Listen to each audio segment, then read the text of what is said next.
ยิ้มถึงใจเพิ่นเลยจะยิ้มงามได้หมดอ่ะกูได้ต้องหมดแล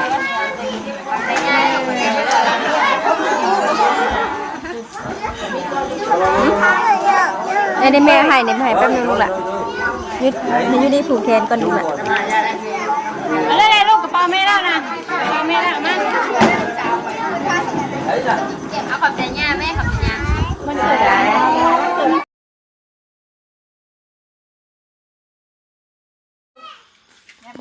ช่วยได้ว่าโอ้แต่งตัวช่วยได้ว่าบัดนี้ก็สภาพเฮาอาบน้ำใส่ชุดหลายบัดแปลงร่างได้บัดนี่โอ้สวยได้ว่าแปลงร่างนี่เป็นเจ้าหญิงน้อยนะบัดนี้บ่นั่งอยู่เฮ้ยรถงามนี่เพิ่นน่ะจับเงินกันก่อนนั่งค่ะสบายดีเด้อป้าลุงเด้อนี่อยู่เฮือนอยู่ดิอยู่มื้อนี้นะมือพิเศษของยูนิสบายดีลูกก่อนนั่งชื่อเนาะลูกบ่เอายูนิคนสวยสุดสวยแท้มื้อนี้บ่แม่เลยคือแล้วบ่อาจารย์นั่นหลวงปู่ให้กดกับ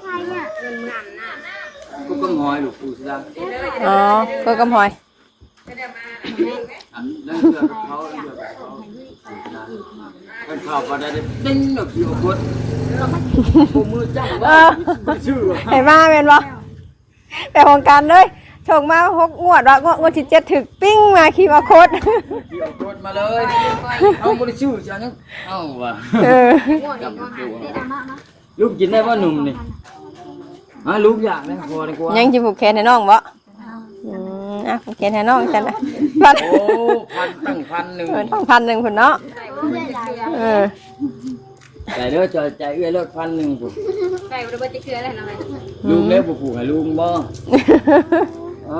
ว่าดอกก็หูลุงว่า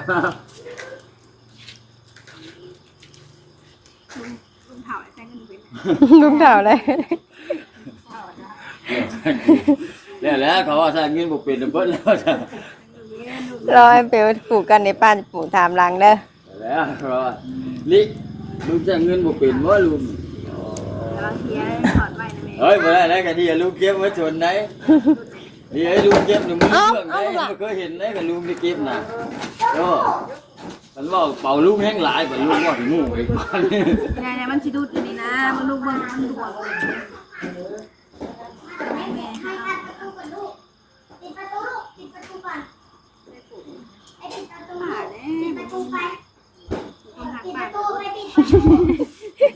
ล้นใช่ไหมร้อนเปียกมาดูต้องเอาเงินอาจจะความหักกับพ่อเงินใส่เก่งผูกเงินแต่มันไม่ได้อยากได้เลยมาคนเดียวคนนี้คนมัดมัดแขนไหนต้องผูกใส่ในนั่นผูกกันไว้กับใส่แล้วก็ควนเอาผูกกันว่าผูกไว้เงินจะใส่พักไว้เงินถ้าบ่อยากผูกเงินใส่กันดีไหมเจ้าเนี่ยว่าเพื่อนจะใช่ก่อนผมเนี่ยเขาเห็นมาให้ใช่เนาะสมัยเงินใช่เราเห็นไหนใช่เจ้าไม่ใช่ไรแม่เป็นเน็ตใช่ป้าขอเนี่ยบ่ยันแบบเดียวกับผู้มีโทรศัพท์ลังคนนี่บ่ได้ลิ้นเน็ตไม่ได้โทรอย่างเดียวบ่เปลืองบ่ได้เลยจ้ะป้าขอเนี่ยก็ป้าจะมาผูกแขนเจ้านี่เด้ป้าที่แท้โอ้บ่แห้งแท้ว่ากับป้ากันเนาะบุญเลงแท้โอ้แท้ว่ากับป้าก็ว่าเกลือนี่กว่าป้าให้ได้แบบนี้อ่ะต้องให้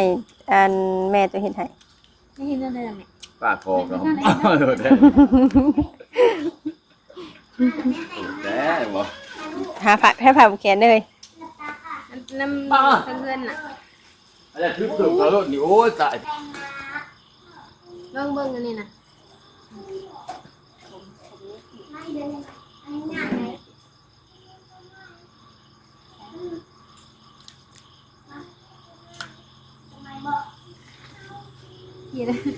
เนี่ยยัง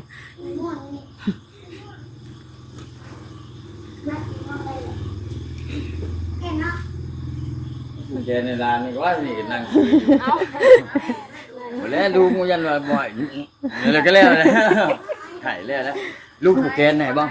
ลูกผูกแขนไหนบ้าง ด้วยสิดู ฮะ เอาพี่เปมาจับกล้องให้ป้าอยู่ ฮะ มันแหน่งก็มาเป็นยังลูกหล่ะ เลยเด้อมาลูกผูกว่ะ ดูรอดสิ ลุงมันแจงมีเงินได้ลุงอ่ะนี่คือที่เอาน้ำร้านลุงเออ ว่าให้ กินน้ำเฮ้ยกินน้ำเดี๋ยวเอาน้ำมากเอามาผู้เดียว กินเลยเอากินบ่ดูกินเลยเอา น้ำขวดได้จ้ะ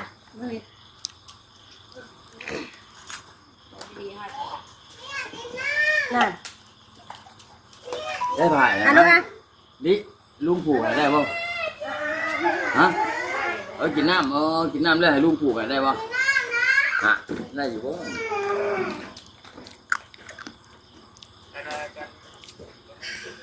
ใส่เงินได้บ่ ผูกกันนะตอนนี้นี่ถักให้ลูกผูกกันถักแขนลูกมอดิตาจะนี่มาแล้วผูก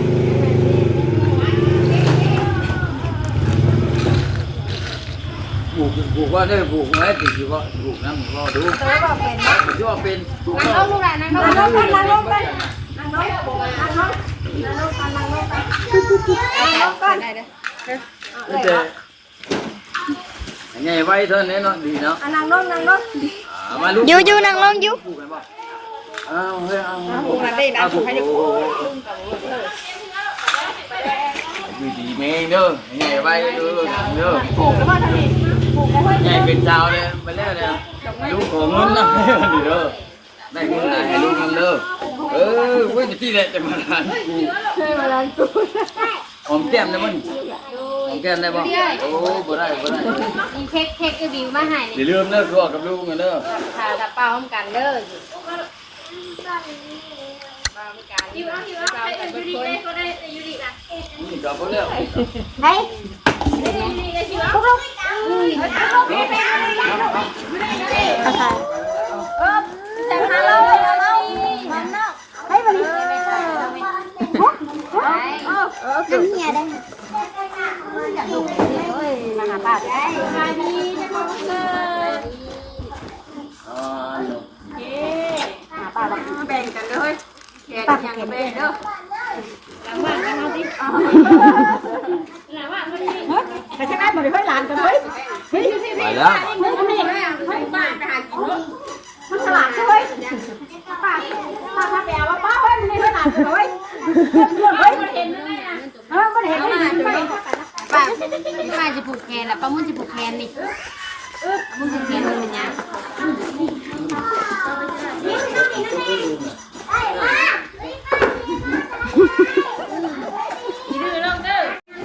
เอาอยู่ตารางก็บริสุทธิ์เชิงบ่ ป้าอยู่ข้างล่างป้าแข่งเลยอย่าป้าแข่งเลย เค้กมาแล้วลูกสาวเนี่ย เด็ดเด็ดนะเค้กอู้ใหญ่แท้นี่ เอลซ่าเพิ่นจะได้ เพื่อนน่ะเอลซ่าเพื่อนน่ะเอลซ่า ลูกแมนบ่เอลซ่าแมนบ่ เพื่อนน่ะย ดีใจตู้กันมา ตัวจิมาหรือเปล่า ฮะ ตัวจิมาก ำลัง เอาสีชมพูบ่ลูกเอาสีชมพู เอาไว้เธอมันจะหน่อยเนาะไว้เธอมันจะเนาะ มา โอเค ถาม เนาะ ตัวมาก่อน ในก่อน ให้ก่อนจะ อันยาบ่ลูกไปลูกไป เดี๋ยวปิดไฟทั้งล่างบ่ล่ะตุ้มกันเลยอ้วนบ่ เนื้อไม่น้ำค่ะ เดี๋ยวพ่อจะเดี๋ยวมันเล็กจะเห็นนี่ต้องเริ่มเป็นรถที่น้ำเนาะ งามบ่ขอบใจ เดี๋ยวป้าไปลินน้ำอุ่นก่อนป่ะแล้วพอเอาไปให้เป้าเด้อเดี๋ยวเอาไว้นี่ก่อนเนาะถ่ายตู้มาก่อนตู้กันแล้วนะตู้กันแล้วนะตู้กันแล้วนะ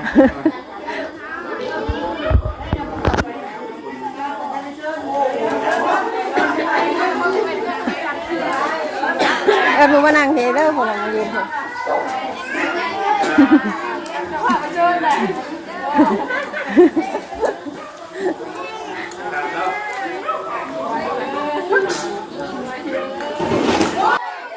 เอาลูกล่ะ น้องวาดปีนขึ้น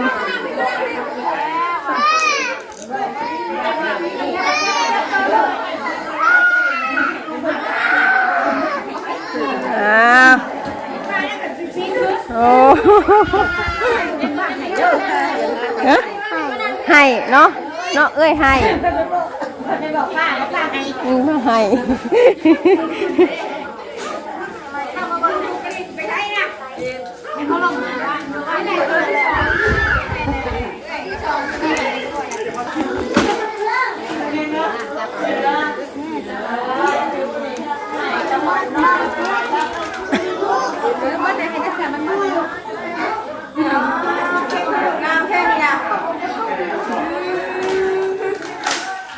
คือคนแท้คือคนแท้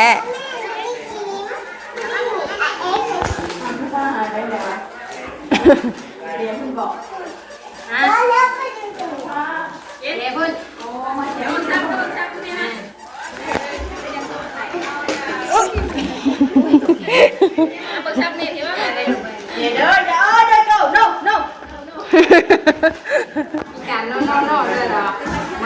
การนอนเลย บอกครับ บังคับแม่บ้านไหม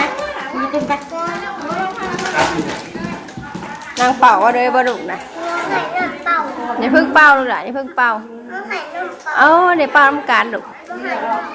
ไหนน้องเป่าค่ะน้องเป่าบ้างก็ได้บ้างก็ได้เอ้ยคนกันได้เป่าน้ำกัน ไปอยู่เพื่อนแต่นี่แบบ พายุเพื่อนนี่เลยนะแต่ว่ามัน เอามีเสียบปั๊บ นี่มันเป็นสายยาวเลยไหม มันนึ่งโค้กที่เราติดใจไปเครื่องนี้ พามาทางครัวเฮาบัดกำลังสุกทางนี้ให้นางนุ่นเป็นคนตำบางหุ่งมานี่ทางนั้นทางเอ้ยตาแม่ยูดีป่าเฮากำลังบีบมาโกกใส่อันไก่ ไอ้ลงมือ ปะ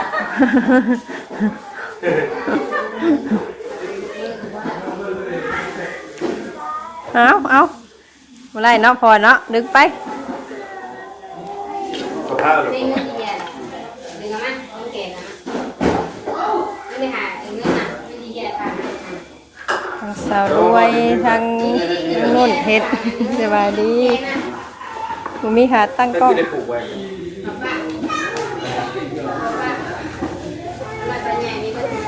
ปลาใหญ่ท่านได้ปลูกจ้าสบายดี อยากนอน อยากนอน เดี๋ยวปลาซูมาเลยเดี๋ยวปลาซูมาเปิดให้ อยากนอน ตื่นเศร้าเลยตื่นเศร้าเลย ข้างอย่างงอแงแนวมันนี่นะ ตื่นเศร้าตื่นเศร้าประเดี๋ยวอีหลาผมเป่าเค้กว่าสั่งฮะ มาแล้วป้า มาแล้วปลาชูมาแล้วปลาต่อไส้ก็เป่าแล้วจะนอนหรือเป่าแล้วจะนอนเนาะเป่าเค้กก่อนจะนอนเนาะ บอ ตื่นเศร้าหมดเลยนี่ทำหูบ่ ยังนวลตำห้องมันนี่ดึงคอไปเลยไปนอน ไปนอนได้เลย เดี๋ยวเตรียมหากระมังใส่กันเด้อฮะกระเด็นใจอ๋อต้องหากระมังกันเด้อ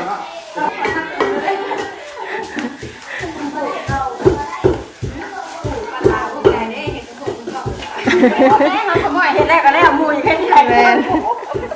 เราสิ้นแล้วเอ้ยนะเราสิ้นแล้วเราอะเป็นปรุงใส่คักเลยว่าเป็นนั่นเห็นติเป็นรสดีอะเนาะเขาแห้งแล้วบ่นี่โชว์สีมือ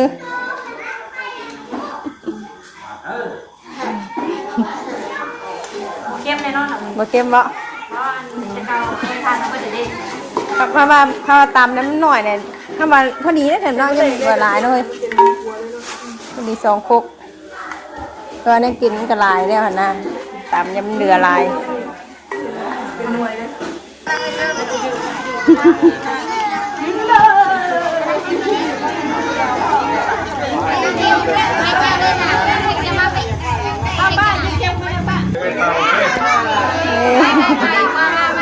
เจนี่เลยลูกมาเป่าลูก เรา เป่า ปะ น้ำกันเลยลูกเป่าน้ำกันเลย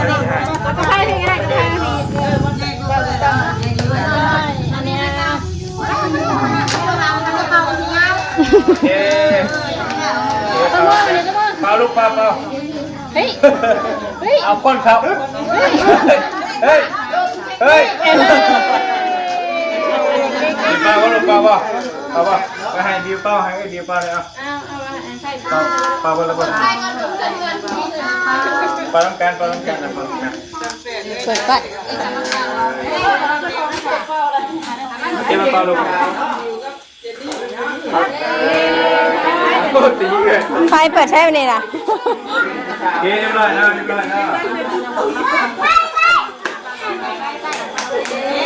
เออ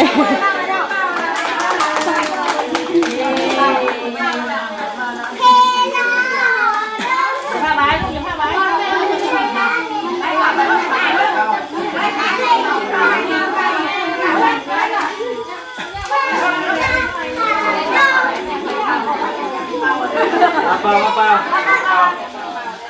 ป่ารถ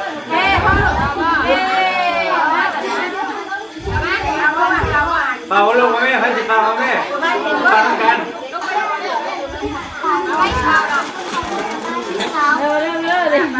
ให้จิเป่าลงมาแม่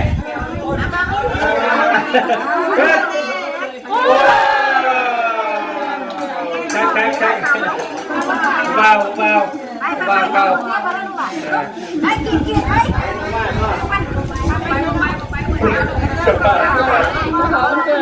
มันตัดมาเองเดียว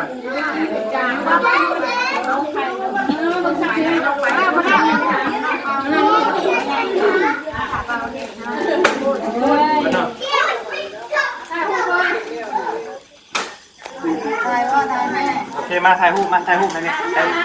นี่นี่วิดีโอก็ได้หรอถ่ายรูปได้ไหมมันดู หลังบ้านบ้าน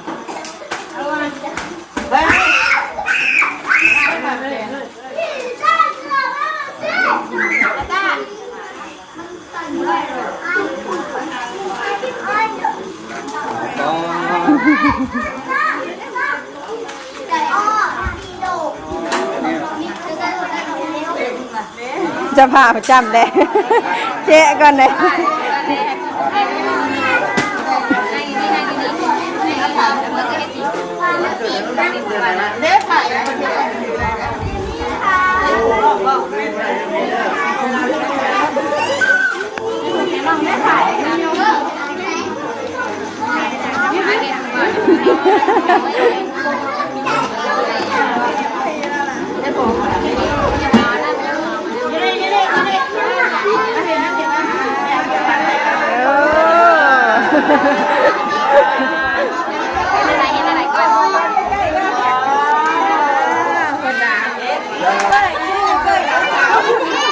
ิ้มถึงใจเพื่อนเลยทำหยิบงามได้หมด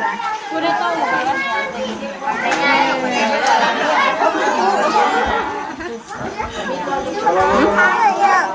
ด้แม่ให้เนี่ยให้แป๊บนึงลูกละยืดได้ผูกแขนก่อนลูกละอะไรลูกกระเป๋าแม่แล้วนะกระเป๋าแม่แล้วมาเอาขอบใจย่าแม่ขอบใจย่ามันเกิดอะไร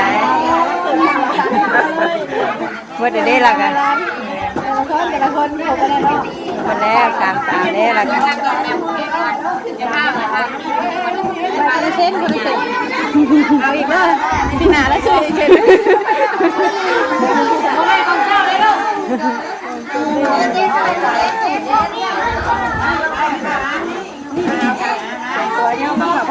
โอเคไปหากันเป็นที่แหละดูแลหลังบ้านห้าบัตรเลยเพื่อนย่อเขาขับพนันได้บัตรก็คิดนี่สบายดีเด้อปลาดุงเด้อ